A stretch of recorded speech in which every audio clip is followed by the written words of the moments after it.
Hello everyone. Today we will start chapter 10 जीवों में श्वसन for class 7th in Hindi medium. तो जीवों में श्वसन कैसे होता है? श्वसन मीन्स सांस लेना। कई बार हम क्या करते हैं, बहुत तेज़ी से भागते हैं तो हाँफने लगते हैं, हाँफते हैं तो हमारी सांसें बहुत तेज़ हो जाती हैं, है ना। तो सांस फूलने लगती है, तो जो सांसें फूलती है वो भी श्वसन का ही एक प्रक्रम है।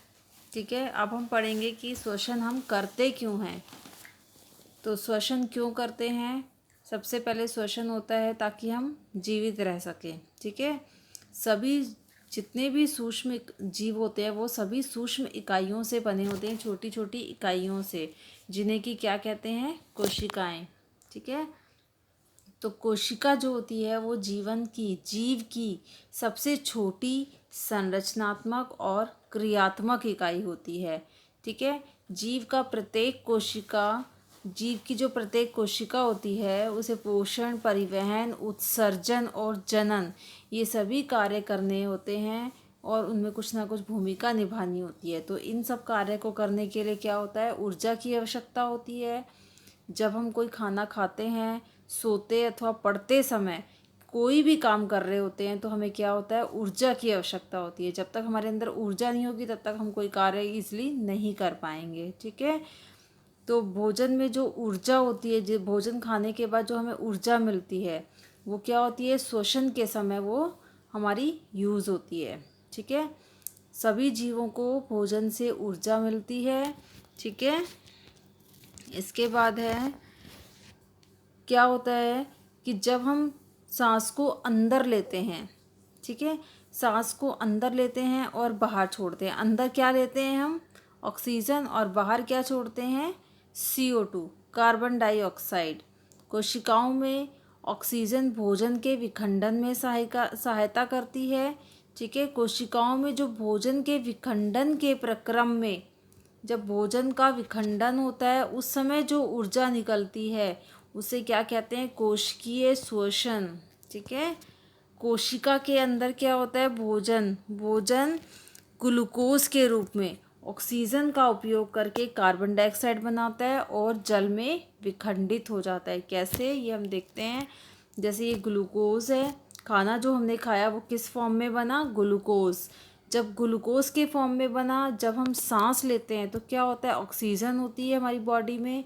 ऑक्सीजन की उपस्थिति में वो ग्लूकोज क्या होता है? कार्बन डाइऑक्साइड में बदल जाता है, साथ ही साथ जल में बदल जाता है और ऊर्जा बनती है, जिस ऊर्जा का उपयोग हम बहुत सारे कामों के लिए यूज़ करते हैं। ठीक है, अब इसके बाद है ईस्ट जैसे अनेक जीव होते हैं जो वायु की अनुपस्थिति में जीवित रह सकते हैं। मतलब उनको वायु की कोई ज़रूरत नहीं होती। ऐसे जीव जिनको वायु की कोई ज़रूरत नहीं होती, जो जीवित रह सकते हैं इसलिए, वो कौन से होते हैं? ईस्ट। उन जीवों को हम क्या कहते हैं? अवायवीय जीव। जिनको वायु की कोई ज़रूरत नहीं है, वायु की अनुपस्थिति में जो जीव जीवित रह सकते हैं उन्हें क्या कहते हैं? अवायवीय जीव। ठीक है, अब इसके बाद है, तो हमने पढ़ लिया कि यीस्ट क्या है? एक ऐसा जीव है जो अवायवीय श्वसन करता है। ठीक है, अच्छा, इस प्रक्रिया के समय क्या होता है? अल्कोहल बनता है। ठीक है, अल्कोहल बनेगा और वो कहाँ यूज़ होगा? शराब और बियर बनाने में। अब क्या है? ग्लूकोज ऑक्सीजन की अनुपस्थिति में ऑक्सीजन जो है, ग्लूकोज जो है ऑक्सीजन की उपस्थिति में क्या बना रहा था? अभी हमने पढ़ा था उपस्थिति में क्या बना रहा था? लैक्टिक अम्ल और ऊर्जा बनाता है। ठीक है, और ग्लूकोज होता है ऑक्सीजन की अनुपस्थिति, जहाँ पर ऑक्सीजन नहीं होती वो यहाँ पर क्या बनाता है? अल्कोहल। ऑक्सीजन की अनुपस्थिति में ग्लूकोज क्या बनाता है? अल्कोहल, कार्बन डाइऑक्साइड और ऊर्जा। ठीक है, कई बार हम होता है बहुत तेज़ी से चलते हैं तो क्या होता है? सांस फूलने लगती है, या साइकिल चलाते हैं, या घंटों तक टहलते रहते हैं, व्यायाम करते हैं, या कोई भारी वजन उठाते हैं, तो क्या होता है? हमारी सांसें तेज तेज चलने लगती है। तो इसका मतलब क्या है? हमें ऊर्जा की ज़्यादा ज़रूरत है, जिससे कि हमारी बॉडी में ऊर्जा की कमी हो जाती है और जो हमारा भोजन था, जो हमारा ग्लूकोज के रूप में हमने जो खाया था, वो किस में बदल जाएगा, अल्कोहल में। ठीक है, अब इसके बाद है ग्लूकोज ऑक्सीजन की अनुपस्थिति में और क्या बनाता है, लैक्टिक अम्ल। उसकी वजह से क्या होता है, ऑक्सीजन की अनुपस्थिति में क्या बन जाएगा, लैक्टिक अम्ल बन जाएगा, ऊर्जा बनेगी। ठीक है, जब शरीर में ऐंठन होती है हमारे, जब हम बहुत ज़्यादा दौड़ते हैं, भागते हैं, व्यायाम करते हैं, तो क्या होता है, हमारे पैर घुटने के नीचे दर्द शुरू हो जाता है, जिसकी वजह से, वो किस वजह से होता है, लैक्टिक अम्ल हमारी बॉडी में बनने लगता है। ठीक है, इसके बाद है हमारा श्वसन। श्वसन मीन्स सांस लेना। ये क्रियाकलाप है, क्रियाकलाप करके देखते हैं श्वसन का। इसमें क्या होगा, अपने नथुनों और मुख को, नथुने मतलब नाक के जो छेद हैं इनको, और मुख को, दोनों को हम कस कर बंद कर लेंगे और घड़ी की ओर देखेंगे कि आप कितनी देर तक दोनों को बंद करके रख सकते हैं। क्या आपने कभी ऐसा महसूस किया है? अब कितनी देर हम उसे बंद करके रख सकते हैं, उस समय को हम नोट करके रखेंगे। ठीक है, ये हमारा फर्स्ट क्रियाकलाप है। इसमें है, अच्छा, अब इसके बाद हम देखेंगे कि बहुत देर तक हम बिना सांस लिए तो जीवित नहीं रह सकते। ठीक है, श्वसन का क्या मतलब होता है, सांस लेना, और उसका क्या मतलब होता है, ऑक्सीजन को अंदर लेना और कार्बन डाइऑक्साइड को बाहर छोड़ना, यही श्वसन कहलाता है। ठीक है, ऑक्सीजन से वायु को शरीर के अंदर लेना। जब हम ऑक्सीजन अंदर लेते हैं शरीर के, तो उसको हम कहते हैं अंतः श्वसन, अंदर लेना, ऑक्सीजन को अंदर लेना, अंतः श्वसन। और कार्बन डाइऑक्साइड से समृद्ध वायु को बाहर निकालना, बाहर निकालने का मतलब होता है उच्छ्वसन। ठीक है, अंदर लेना अंतः श्वसन और बाहर निकालना उच्छ्वसन। अंदर क्या लेते हैं, ऑक्सीजन, और बाहर क्या निकालते हैं, कार्बन डाइऑक्साइड। ठीक है, अब कोई व्यक्ति 1 मिनट में कितनी बार श्वसन करता है, कितनी बार सांस लेता है, उसे हम क्या कहते हैं, श्वसन दर। अंतः श्वसन और उच्छ्वसन दोनों साथ साथ होते रहते हैं। ठीक है, सांस लेते हैं और फिर उसको हम छोड़ते भी रहते हैं। इसके बाद है क्रियाकलाप 2। हम क्रियाकलाप 2 देखते हैं अब, किसका, श्वसन का। ठीक है, अब इसमें हम देखेंगे कि कई बार हमें होता है कि हम विश्राम की स्थिति में बैठ जाते हैं, बहुत ही आराम से बैठ जाते हैं। ठीक है, सांस लेते हैं और छोड़ते हैं।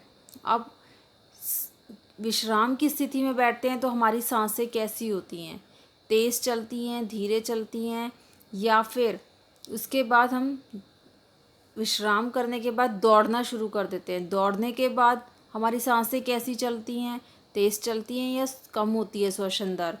उसके बाद तुरंत हम एकदम से विश्राम करने बैठ जाएंगे, फिर हम अपनी श्वसन दर चेक करेंगे। ठीक है, इनको बार बार हम चेक करेंगे तो हमें क्या दिखेगा कि विश्राम की स्थिति में हमारी श्वसन दर अलग है, दौड़ने की स्थिति में हमारी श्वसन दर अलग है, और दौड़ने के बाद एकदम से विश्राम करने के बाद हमारी श्वसन दर अलग है। ठीक है, सभी स्टूडेंट ये क्रियाकलाप करके देखेंगे।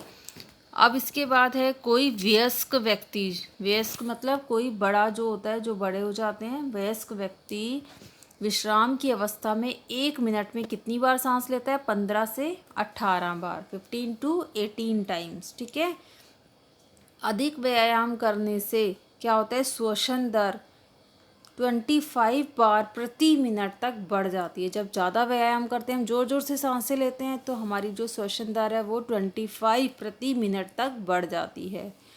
इसके बाद है, तो क्या होता है, जब हम व्यायाम करते हैं तो हम ना केवल तेज़ी से सांस लेते हैं, बल्कि हम गहरी गहरी सांसें भी लेते हैं, जिससे कि हम ज़्यादा मात्रा में ऑक्सीजन को ग्रहण करते हैं। ठीक है, अब इसके बाद ये एक टेबल दी हुई है। इस टेबल में हमने क्या क्या पढ़ा था, श्वसन दर सामान्य अवस्था में हमारा कैसा होता है, विश्राम की स्थिति मीन्स 10 मिनट के बाद हम एकदम से तेज़ी से चलने लगेंगे, 100 मीटर तक दौड़ेंगे या फिर से विश्राम करेंगे, तो हमारी श्वसन दर कैसी होगी, ये सब रीडिंग इसमें नोट करनी है। ठीक है, इसके बाद है, कई बार होता है कि, अच्छा, नेक्स्ट हम क्रियाकलाप 3 करते हैं। ठीक है, क्रियाकलाप 3 में क्या हो रहा है हमारा, ये जब भी हम कोई अलग अलग काम करते हैं, जैसे कई बार हम क्या करते हैं, कपड़े धो रहे हैं, बर्तन धो रहे हैं, स्टडी कर रहे हैं, सीढ़ियों पे चढ़ रहे हैं, दौड़ रहे हैं, चल रहे हैं, व्यायाम कर रहे हैं या फिर सो रहे हैं, ये सारी स्थिति हैं हमारी। ठीक है, इनमें क्या होता है, सब में श्वसन दर अलग अलग होता है। ठीक है, जब विश्राम होंगे तो श्वसन दर अलग होगा, खड़े होके चलेंगे तो अलग होगा, दौड़ेंगे तो अलग होगा, सीढ़ियाँ चढ़ेंगे तो और श्वसन दर अलग होगा। तो इसी तरह से हमारा श्वसन दर अलग अलग होता है। ठीक है, ये हमारा क्रियाकलाप 3 है। तो आज के लिए बस इतना ही। अब हम मिलेंगे अपनी नेक्स्ट वीडियो में नए टॉपिक के साथ। ठीक है, तब तक के लिए बाय।